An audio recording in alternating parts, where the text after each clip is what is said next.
ఏ curries లేనప్పుడు ఇలా చపాతీలోకి కానీ అన్నంలోకి కానీ పచ్చి కొబ్బరి ఉంటే చాలండి. ఇలా కర్రీ చేసుకొని పెట్టేసుకోవచ్చు.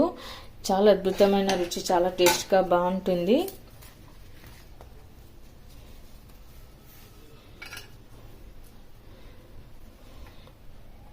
చూడండి ఎంత బాగుందో. కొబ్బరి కర్రీ చేసుకోవడానికి ఇలా గనక మసాలాను చేసి పెట్టుకున్నట్లయితే కొబ్బరి కూర టేస్ట్ అదిరిపోతుందండి. పచ్చి కొబ్బరితో మనం రకరకాలుగా స్వీట్స్, చట్నీ అలాంటివి చేస్తుంటాం కదండి. ఈసారి ఇలా పచ్చి కొబ్బరితో కారం చేయండి, కర్రీ చేయండి. చాలా సూపర్గా టేస్ట్గా బాగుంటుంది. ఇది రైస్లోకి, చపాతీలోకి, పూరీలోకి, దోశలోకి కూడా బాగా రుచిగా చాలా బాగుంటుంది. మరి నేను ఇందులోకి ఏమేమి వేసాను, ఎలా చేశాను వీడియో ఎక్కడ స్కిప్ చేయకుండా చివరి వరకు అయితే చూడండి.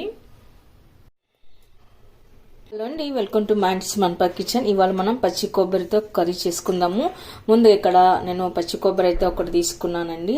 ఇప్పుడు కొబ్బరికి మనం వెనకాల ఇలా అంత క్లీన్గా చెక్క తీసి పెట్టుకుందాము. కొబ్బరి ఎలాగో లేతగా పచ్చిగా ఉంటుంది కాబట్టి మనకు ఇలా చెక్కు తీసుకోవడం సులువు అవుతుంది. ఇప్పుడు మనం పండగ టైంలో కానీ, గుడికి వెళ్ళినప్పుడు కానీ కొబ్బరికాయలు కొడతాం కదండి. అలాంటప్పుడు మనం ఇలా కాయలతో ఒక స్వీట్స్ మాత్రమే కాకుండా ఇలా కర్రీస్ కూడా చేసుకున్నట్లయితే మనకు టేస్ట్గా బాగుంటుంది. రైస్లోకి, రోట్లోకి, చపాతీలోకి చాలా బాగుంటుంది. ఇలా అంతా మనము చెక్క తీసుకొని పెట్టుకోవాలి. నేను ఇక్కడ 2 కాయలకి ఇలా తీసేసి పెట్టుకున్నానండి. క్లీన్గా తీసి కడిగి పెట్టుకున్నాను.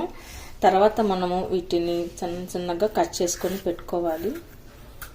ముక్కలు ముక్కలుగా కట్ చేసుకొని మిక్సీ జార్లోకి వేసి పెట్టుకుందాము.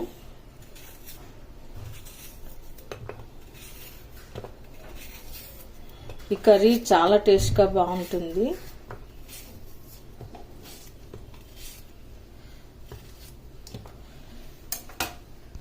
ఇప్పుడు మనం ఇలా కట్ చేసి పెట్టుకున్న కొబ్బరికాయ ముక్కల్ని ఒక మిక్సీ జార్లోకి వేసుకొని గ్రైండ్ చేసి పెట్టుకుందాము. మీరు ఇలా జార్ లేకపోతే తురిమి అయినా సరే వేసుకోవచ్చు. ఇలా మనం మిక్సీ పట్టిన కొబ్బరిని ఒక కప్లోకి తీసుకొని పెట్టుకుందాము.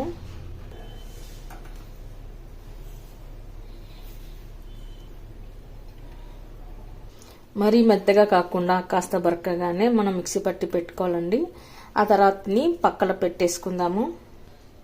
తర్వాత మనం అదే మిక్సీ జార్లోకి ఒక 4-5 పచ్చిమిరపకాయలు వేసుకోవాలి.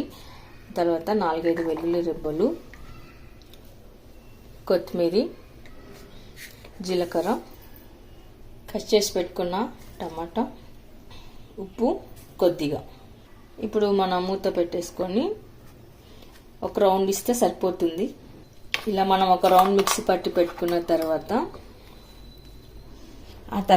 కడాయి పెట్టుకొని అందులో 3 టేబుల్ స్పూన్ ఆయిల్ వేసుకున్న తర్వాత మినపగుళ్ళు, పచ్చిశనగపప్పు వేసుకోవాలి.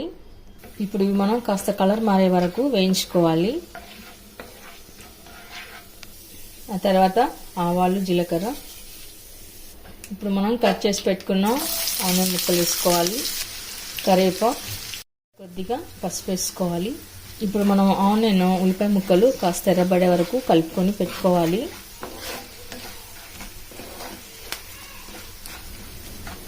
తర్వాత ఇందులోకి మనం ఇందాక మిక్సీ పట్టి పెట్టుకున్న పచ్చిమిరపకాయల పేస్ట్ని వేసుకోవాలి.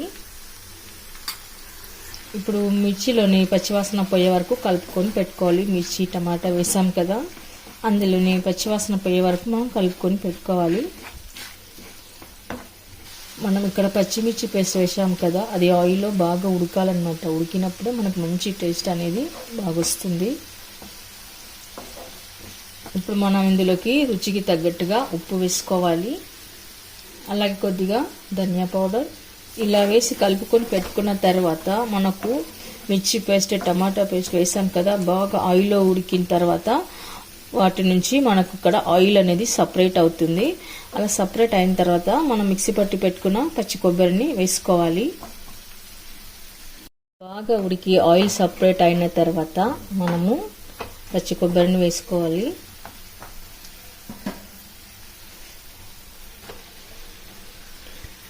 ఇలా అంతా వేసుకున్న తర్వాత ఒకసారి కలుపుకొని పెట్టుకోవాలి. ఆయిల్లో మసాలా అంతా బాగా పట్టేట్లాగా కవర్ అయ్యేట్లాగా కొబ్బరిని మనం కలుపుకొని పెట్టుకోవాలి. మరి ముద్ద ముద్దగా కాకుండా కాస్త ఇలా పొడి పొడిగా అయితే సరిపోతుంది. చివరన కొత్తిమీర వేసి గార్నిష్ చేసుకుందాము. ఈ కొబ్బరి కార మనం రైస్లోకి తిన్నా, రోటీ చపాతీలోకి తిన్నా, దోశలోకి తిన్నా కూడా చాలా బాగుంటుంది. ఇప్పుడు మనం సర్వింగ్ బౌల్లోకి తీసుకుందాము. చూసారుగా, ఈసారి మీ ఇంట్లో కూడా పచ్చి కొబ్బరి ఉన్నట్లయితే ఇలా కర్రీ చేయండి. సూపర్ టేస్ట్గా చాలా బాగుంటుంది. మీరు కూడా ఒకసారి ట్రై చేయండి. మీకు ఎలా కుదిరిందో కామెంట్స్లో పెట్టండి. లైక్ చేయండి, షేర్ చేయండి. తప్పకుండా మన ఛానల్ని సబ్స్క్రైబ్ చేయండి. Thank you for watching.